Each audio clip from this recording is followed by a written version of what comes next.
Welcome. I'm Julie Bacon, and you're listening to the Mindset Coaching for Handlers podcast, a podcast for dog handlers who are on a mission to achieve big goals. Here I share lessons, insights, personal stories, and tools you can apply during your next show, trial, or test to help you strengthen your mental game and hopefully cue more consistently. Be sure to check out the show notes where you'll find details about the episodes, plus important links, including the link to the Dogged Planner and Workbook created just for handlers on a mission. So if you're ready to improve your competitive mindset, get out of your own way, and connect with your dog like never before, then it's time to get comfy, bring an open mind, and work your mindset. Hey there, and welcome back to the podcast. All right, this week I'm continuing to talk about confidence. And confidence is one of my favorite topics, I guess, when it comes to mindset, only because I feel like so many things sort of tie up into confidence, right? People always want to be confident or chasing confidence. They kind of think that if I was confident, then it would be the answer to all of my prayers. I would never get nervous again and I would be amazing, okay? And so with that, though, people put a lot on confidence in terms of like there's a lot of pressure to become confident or pressure on yourself to figure out how to become confident, right? And so I want to sort of demystify pieces of it and hopefully make confidence feel like it's more attainable, because confidence is really a skill. So the good news is anything that's a skill, we can learn it. Yeah, sure. Some things might be harder, some things might be easier, but skills can be learned with the right amount of effort and, in this case, experiences, right? I like to bundle up the evidence. I like to connect and collect, both connect the dots and collect, that was on purpose, the evidence that I see in my world, in my experiences with my dogs, my experiences in the ring, and sort of put that together. And when we collect enough of those pieces of evidence, we'll start to see that we probably are more confident than we think. We're just not giving ourselves credit. And we're doing the, just the commonly human thing, which is we are giving more weight to those things that are negative experiences versus the things that are positive. In other words, we could have 9 great positive experiences, but we're still talking about the 10th negative one, right? Someone would be like, oh my God, that was so great. And you're like, yeah, but last weekend this happened, So we do tend as a species, for whatever reason, well, there are actually anthropological reasons for that, but we tend to focus on the negative because that keeps us safe, keeps us alive, right? If we're always prepared for that, caveman times taught us, right? And we're still carrying those same habits around. So I mention all of that as a precursor to this because confidence isn't a feeling. And I think everybody, when you talk about it, if you say, well, how would you like to feel? You say, I want to feel confident, right? I mean, people always talk about it as a feeling. But it's really, if you define what confidence is in the way that sort of I talk about it and others, I didn't make this up on my own, but confidence is a form of trust. It's trusting in yourself that when a situation happens, you will do the right thing, or you will respond correctly, or you will have a really good response for it.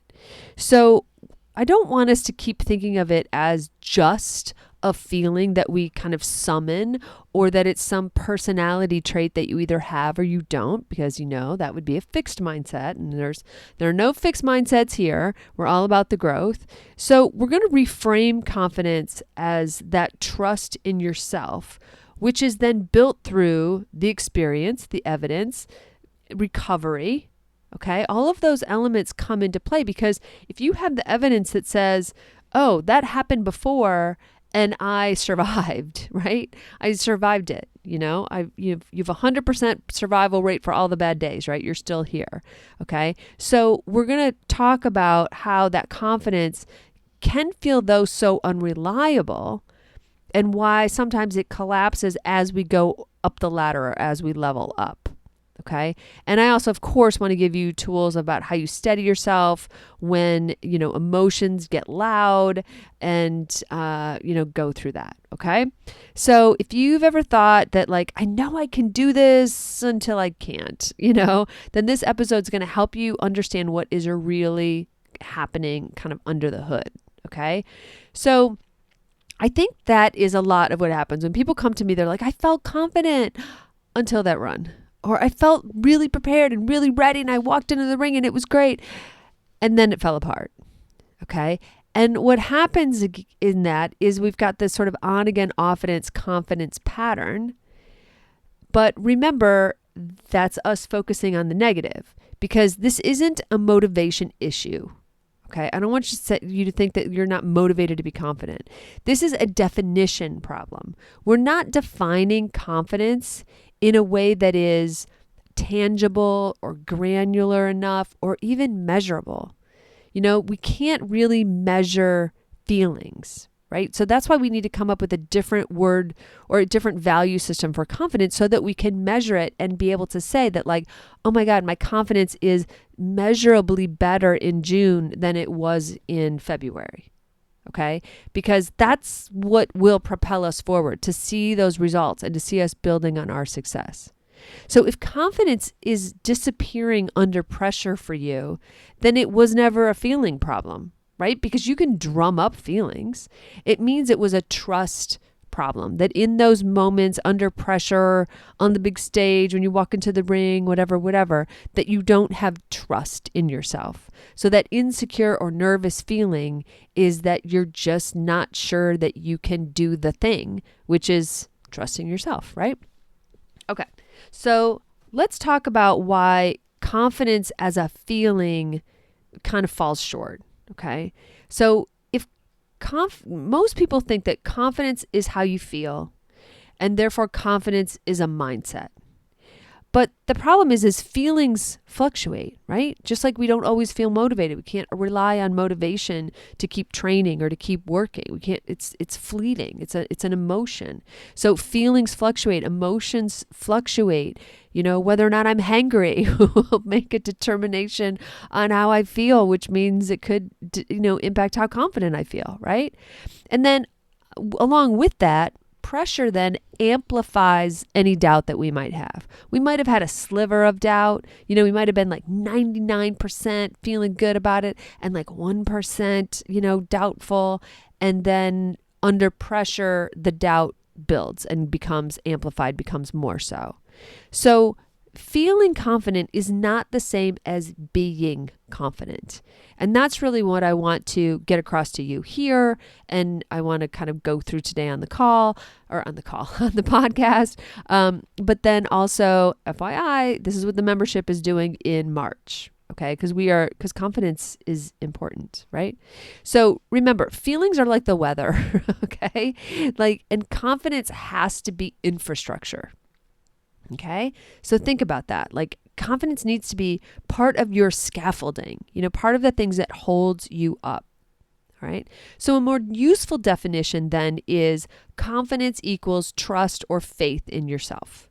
It's trusting that in your ability to respond, in your ability to recover, in your ability to keep going. Confidence does not require certainty, right? It doesn't have to know the outcome. It doesn't have to be 100% sure of the outcome or what's going to happen, but it does require self-reliance. It does require us to know that we can trust in ourselves and we can rely on ourselves, right? That the in thing is, kind of that hyperfixation with being or being super independent, right?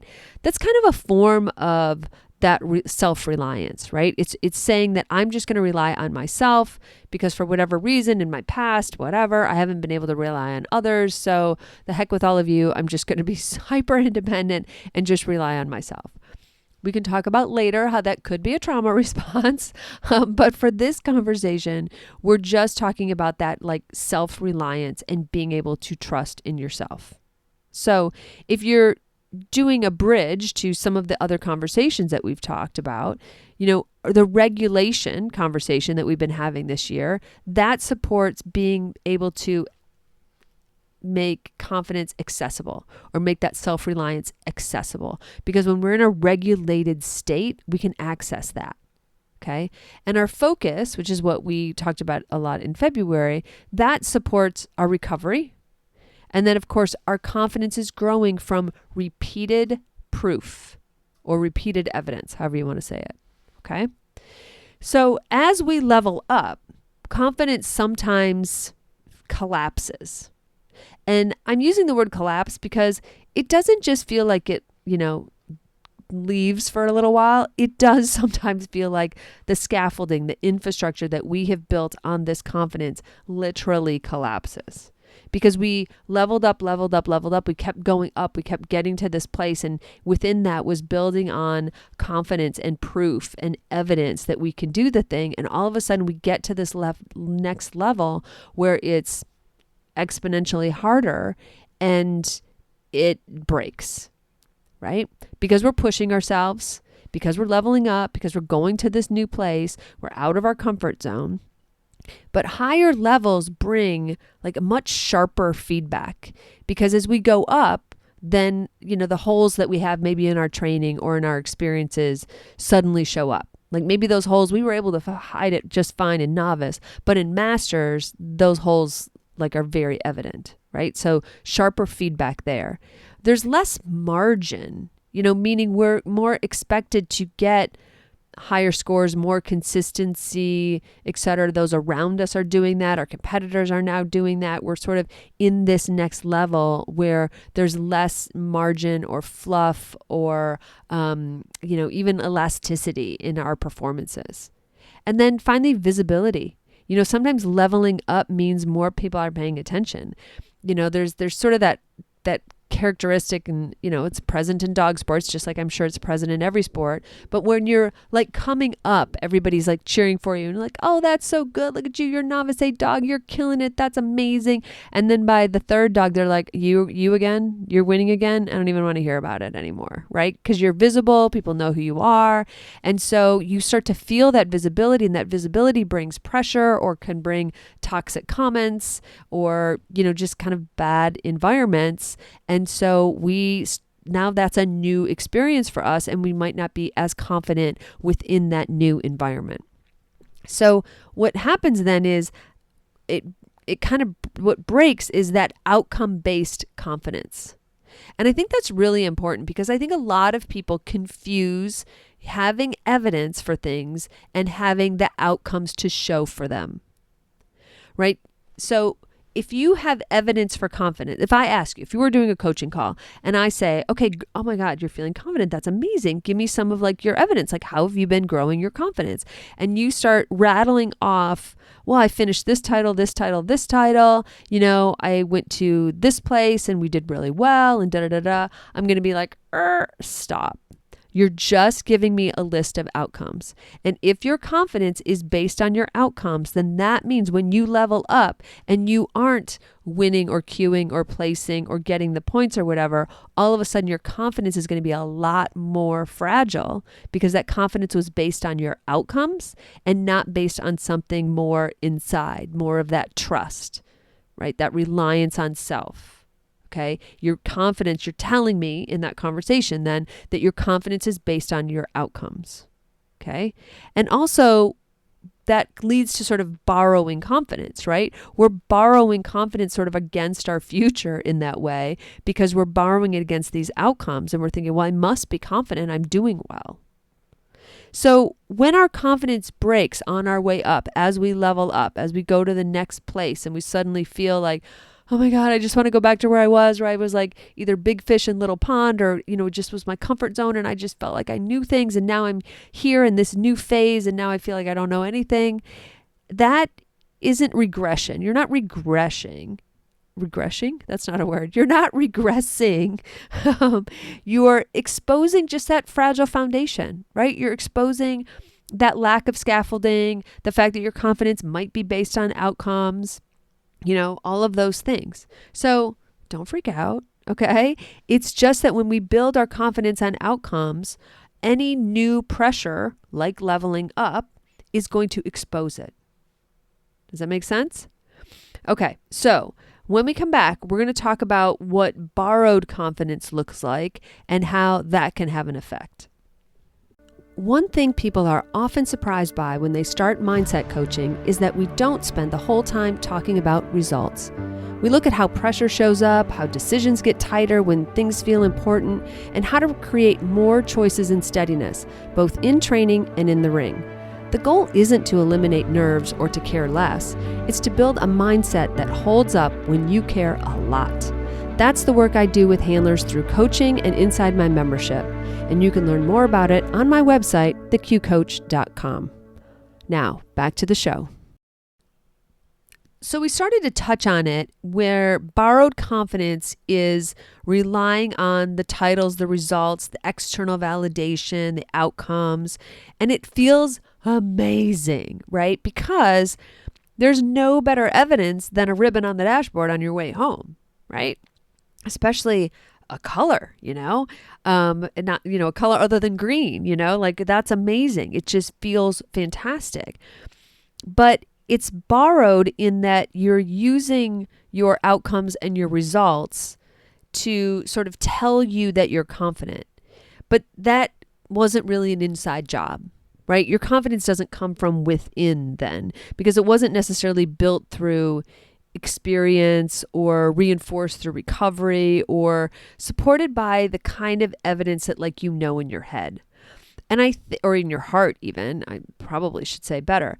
And even that's the kind of confidence that I feel like can get wrecked by that imposter syndrome. Because on some level, that confidence does not equal your last cue.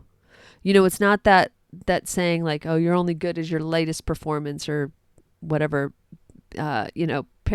whatever I'm paraphrasing badly, but that idea of you're only as good as your last performance or your last, cue or whatever. And so that's really fragile confidence. Okay. And that's why sometimes when you're winning and you're winning and you're winning, or you're doing well, you're on a streak, you're on a hot streak, that's when sometimes when the streak ends or you level up or whatever it is that kind of makes that streak stall out, that's why it is so impactful and why it can feel like someone just slapped you upside the face, because it really is oh damn, that wasn't really me holding it together from the inside. That was me using and borrowing. That's what we mean by borrowing confidence. That was me using those external factors to tell me I was confident, even though that may not have matched my internal feelings. Okay. So when we earn confidence, right, when we earn it through evidence and steadiness and, regulation and all of those things, then confidence does not require us to have a good day. I think that's a really important line. True confidence does not require us to have a good day. In other words, we can be confident in a bad day, right? We can have a terrible day, but still know and trust and believe in our skills and that we'll get them next time, or that there's more to it, or that maybe we just conquered 7 process goals, even if we didn't get any outcome goals. Okay. Confidence truly is that inside job. All right. So I'm going to move forward into this idea that you already have confidence. Okay. Even if you are feeling right now nervous, insecure, like an imposter, maybe I'm touching on a couple nerves here as we're going through this podcast, but I'm going to tell you that you already have confidence. And I want you to really think about that this week, because you may have confidence in another area of your life. You may be super confident at work. You may be super confident in certain situations, right? You may be really good at problem solving. You may be really responsible and you're really great at managing a lot of things, or what have you, right? One of my clients is a lawyer, and we talked about her in the courtroom because she litigates. And we were talking about that, and we were talking about how confident she is in the courtroom. And I was like, where is that confidence over here? Why are you just putting it this nice little silo and only reserving it for this? So I want you to then think, well, how did you get confident in that silo or in that area of your life? That's part one. But then the second part is can that confidence be transferred? Can you borrow against some of that confidence in and apply it to other areas of your dog sport life. Or, maybe walking into a courtroom and walking into a ring can be seen as very similar with the right sort of context cues. Okay? Because it's really normal for us to have confidence in silos or confidence tied to specific actions, activities, events, whatever word you want to use. All right? Because that's us having confidence within a specific context. You know how we say our dogs don't generalize very well, that they really need, like, in a certain context, they can do the thing, but then they go to a different place and suddenly they've never seen that exercise before, right? They're like, I don't know what you're talking about. I can't possibly sit in the middle of this ring. This is insanity. And you're like, all you do is sit at home, right? Different context. So we always, and I'm oversimplifying obviously, but we always say our dogs don't generalize well. So we need to give them a lot of different experiences.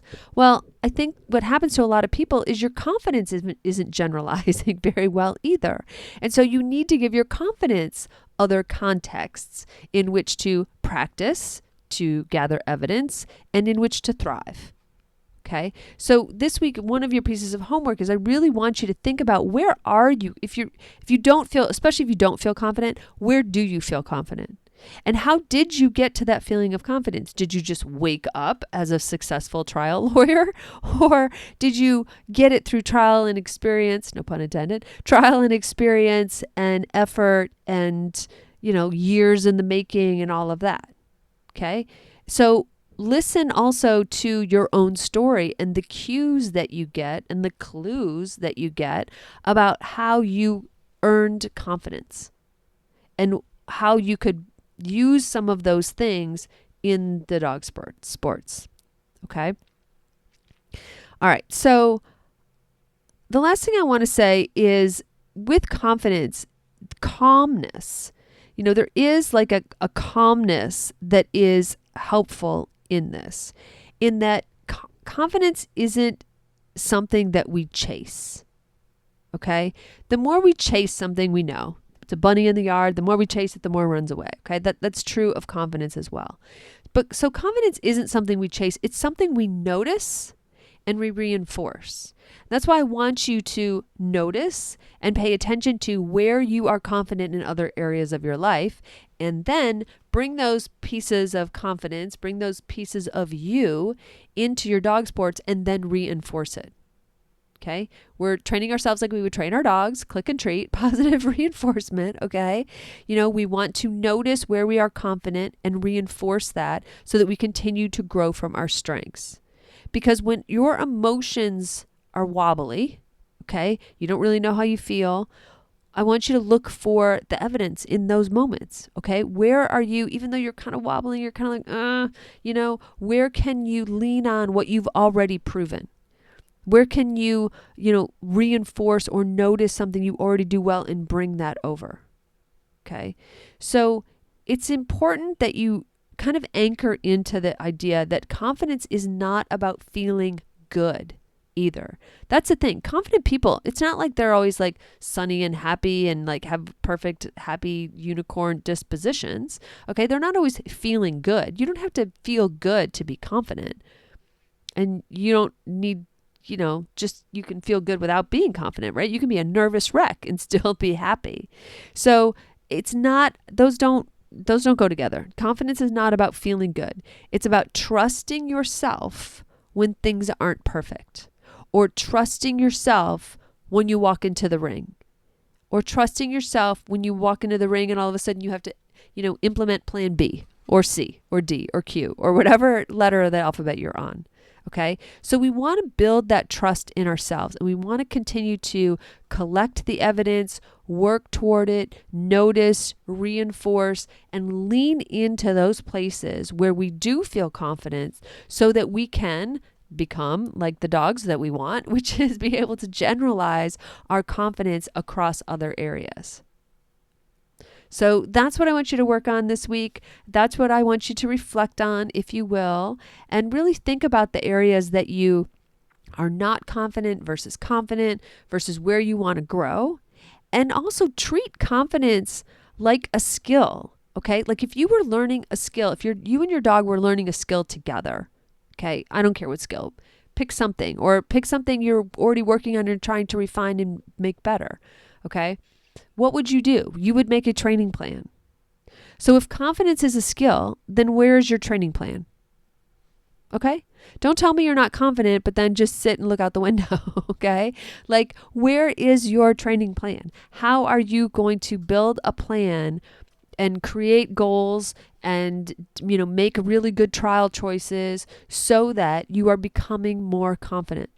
Because if you're just continuing to throw yourself off the deep end weekend after weekend after weekend and being like, oh my God, this is terrifying, I hope it works out, and you just keep coming away more and more of a nervous wreck because you're not getting the results and you're not getting the evidence that supports your confidence, then I would say you're not making great choices in your training plan to become more confident. If I were saying to you, you need to build your dog's confidence, you would have I got 10 great ideas. And if I said to you, great, what are your 10 great ideas to build your own confidence? You would just stare at me. Okay? So I really want you to see it through that lens. I want you to see it through that lens of you need a training plan for your confidence. If this is truly important to you, what are you going to do about it? How can you put yourself in situations that grow your confidence? Right? Choose a really specific trial or venue or location because you know that you feel good there and you feel welcome there versus going to somewhere brand new where you're oh my God, it's fish out of water. I don't even know how long it's going to take me to drive there, let alone where do I set up my crate. Okay. So know thyself, set yourself up well and really start to look at your confidence through the lens of a training plan for yourself. Because if becoming confident is that important, then you will spend time and effort on it. And if it's not, then you won't, right? It's like anything. It's like anything that we teach our dogs, any other skills that we're trying to learn, you either are going to prioritize it or you're not. Okay? So this week, I hope you choose prioritizing and I hope you think about those areas that you are already confident and where you can notice and reinforce and how you can come up with a training plan. Doesn't need 10 steps, can have 2, but how you're going to come up with a training plan for yourself to grow your own confidence. All right. And in the meantime, whatever you're up to with your dogs, I hope you have a fantastic week. Thanks so much for listening to the Mindset Coaching for Handlers podcast with me, Julie Bacon. I am so grateful for your precious time.